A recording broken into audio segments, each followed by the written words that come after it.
the strike notice that has been given by the pilots at Air Transat? Well, look, it's never great if there's labor disruption. Obviously, we have an economy that's, that is facing a lot of attacks as a result of tariff action and other trade-related activity, and we want our economy to be thriving during this time.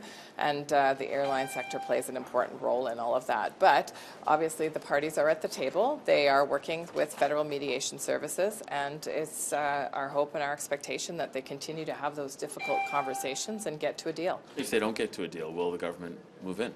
Well, look, these are all hypothetical questions. What I know is that the best deals are the ones that the parties arrive at together, and we have an incredibly skilled federal mediation service. And I would say also that 97% of these negotiations result in no disruption of labor. So let's hope that they continue to have those conversations in earnest and protect their industry, their employees, and of course the many passengers that are relying on them. On Algoma, how concerned are you about the jobs and the fact that yesterday on CTV, the head of Algoma said that he did inform, or that the federal government and provincial government knew before the loan money was given that these jobs would be lost?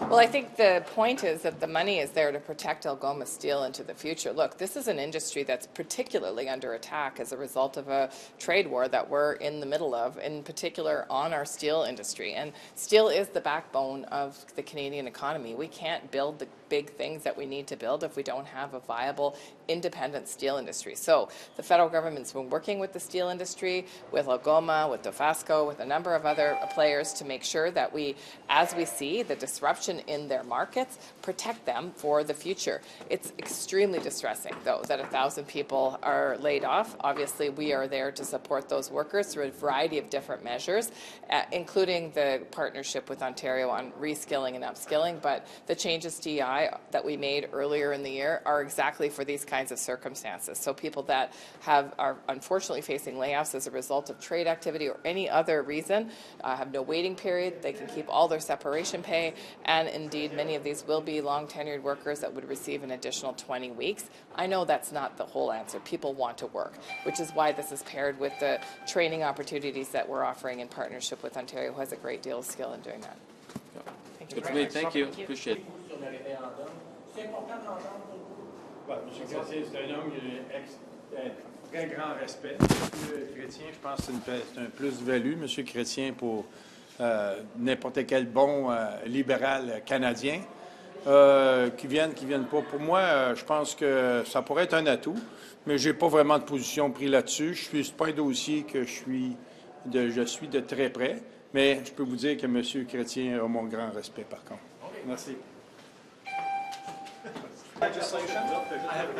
They don't want to take part in the gun buyback program, and they've ordered essentially their police services not to take part in this. What do you think about that? Well, I've seen the Liberals make a mash of gun registration and regulation in this country for years now. You know, it's about time. I think Canadians want common sense, effective, rational gun control in this country, and so, you know, I'm still going to be looking for the government to produce that. But should a province be allowed to say we don't want to take part in a law that's been passed by the House of Commons that deals with federal criminal legislation? Well, no, the law needs to be respected in this country at all levels. And that's an obvious principle, so that has to be enforced. Tim Hortons. My colleague Rafi Bouchikanian has just pushed a story out there about Tim Hortons pushing the federal government to lift the cap on temporary foreign workers and ease the ability to renew temporary work permits. How do you feel about that? Would you be supportive of something like that to, you know, help fix the labor situation that we're seeing in the country for jobs like in Tim Hortons? Well, again, I would say over the last 10 years, I've seen the Liberals once again make a complete disaster out of the temporary foreign worker program. I think it needs a complete overhaul. We should not be using temporary foreign workers in this country to do jobs that Canadians are willing and able and are here to do. And we have a jobs crisis right now. We have unemployment at the highest rate in 10 years, particularly among young people. So I think often companies like Tim Hortons and others are ignoring market signals, which is if they can't find people to work there, maybe it's because they're not paying sufficient wages and they don't have good enough working conditions. So they should be addressing that first, because I do think there are Canadians that would take those jobs here. It doesn't strike me as a legitimate use of the TFW program to fill those kind of positions. We should be using our labor market needs to inform an intelligent immigration policy. That's not what I've seen in this country for the last 10 years. Thank you so much. Thank you. Appreciate that. Wow, it is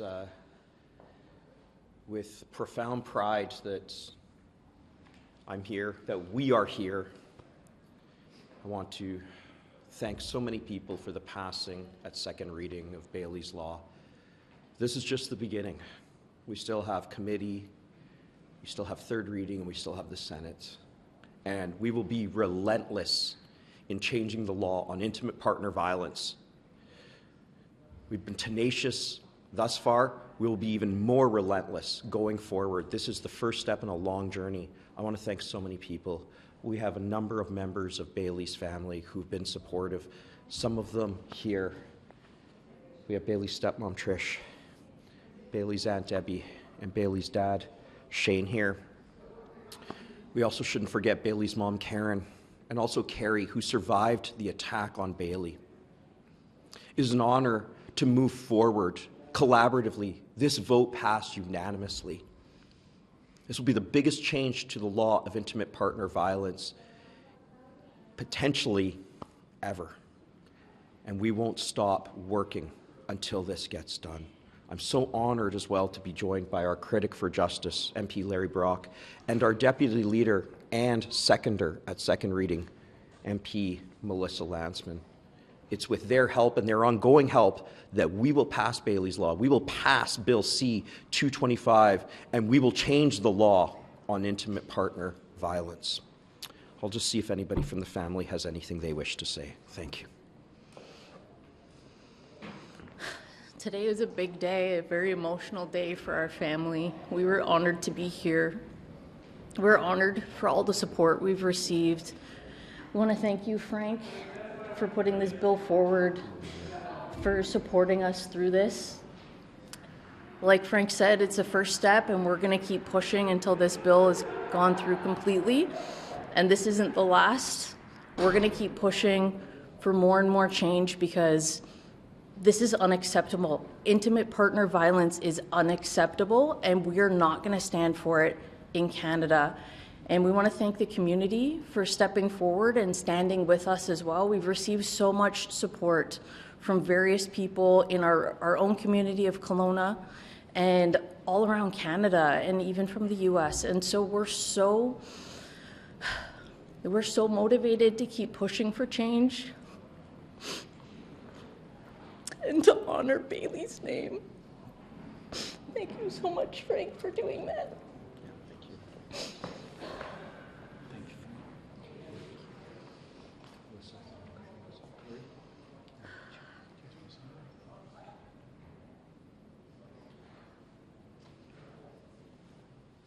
I'd just like to thank Frank, Alyssa, Larry, and everyone who stood for this. We appreciate you all, and Bailey would be proud of what has happened here today. So I'd like to thank you all and everyone out there.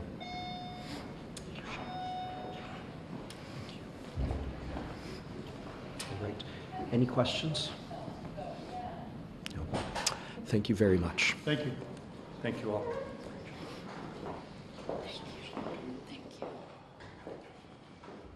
Lifting the religious exemption on hate speech. At this point, I'd look more into it. I've been studying what's going on. Looking forward to the discussions that we're going to have in the coming days and weeks, and we're going to figure that out. Obviously, we have to find a solution.